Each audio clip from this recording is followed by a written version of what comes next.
بہلول دانا نے کہا کہ آپ بادشاہ وقت ہیں، اگر میں چاہتا، یعنی بہلول دانا کہتے ہیں وہ خود چاہتے کہ میں خلیفہ ہارون رشید سے ملاقات کروں، تو ہوتا کیا کہ مجھے ایک درخواست پیش کرنی پڑتی کہ میں بادشاہ وقت سے ملاقات کرنا چاہتا ہوں، میری درخواست پر غور و خوض کیا جاتا اور پھر مجھے وزیر سے سفارش کرنی پڑتی، پھر جا کر مجھے وقت دیا جاتا، پھر اس کے بعد جم غفیر میں جب دربار لگتا اس میں میرا نام آتا، اور پھر بادشاہ اپنے جلال اور اپنے اکرام کی وجہ سے چند لمحے مجھ سے ملاقات کرتا اور چلا جاتا۔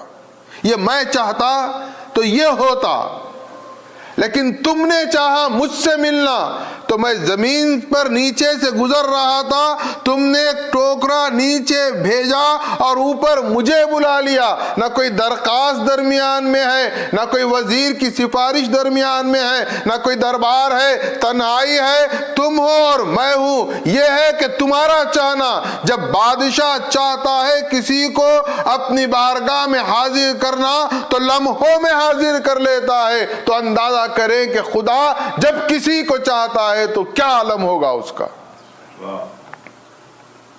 یہ اللہ کی محبت ہونی چاہیے۔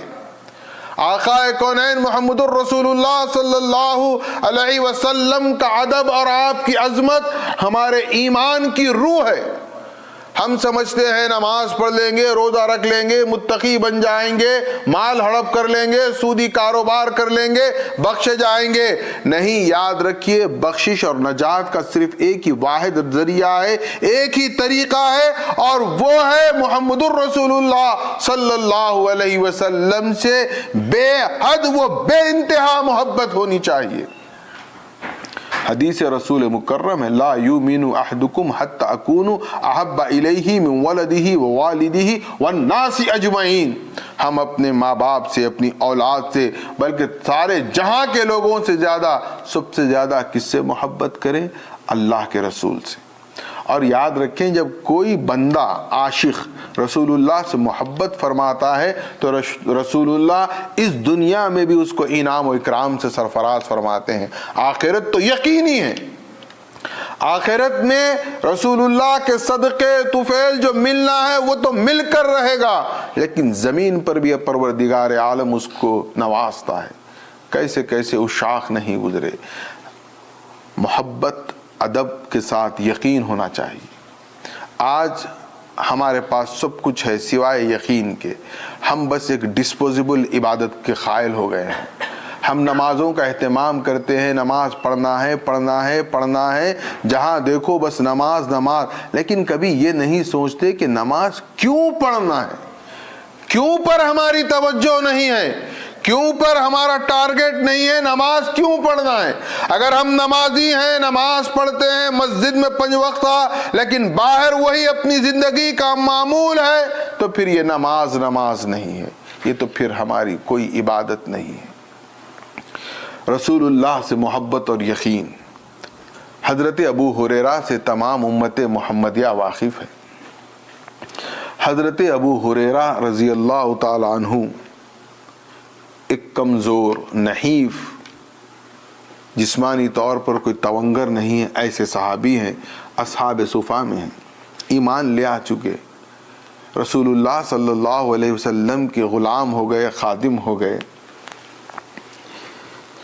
لیکن ان کی ماں ابھی اسلام قبول نہیں کی۔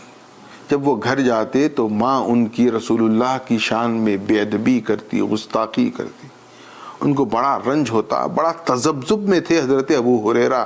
ادھر دیکھے تو محبتوں کا مرکز احمد مجتبی محمد مصطفیٰ صلی اللہ علیہ وسلم ہے، اور دوسری طرف ان کی اپنی ماں ہے، اور اسلام سکھاتا ہے ماں باپ کا احترام کریں، اور ادھر دیکھے تو ماں بار بار رسول اللہ کی شان میں بے ادبی اور گستاخی کرتی ہے۔ ایک مرتبہ رہا نہیں گیا، حضرت ابو ہریرہ نے رسالت مآب صلی اللہ علیہ وسلم میں یہ شکایت پیش کی کہ یا رسول اللہ، میری ماں بارہا آپ کی شان میں گستاخی کرتی ہے، اسلام کو برا بھلا کہتی ہے، میں چاہتا ہوں، میری یہ خواہش ہے، میری یہ آرزو ہے کہ آپ میری ماں کے لیے دعا کریں کہ اللہ میری ماں کے لیے، میری ماں کو ایمان سے سرفراز فرما دے۔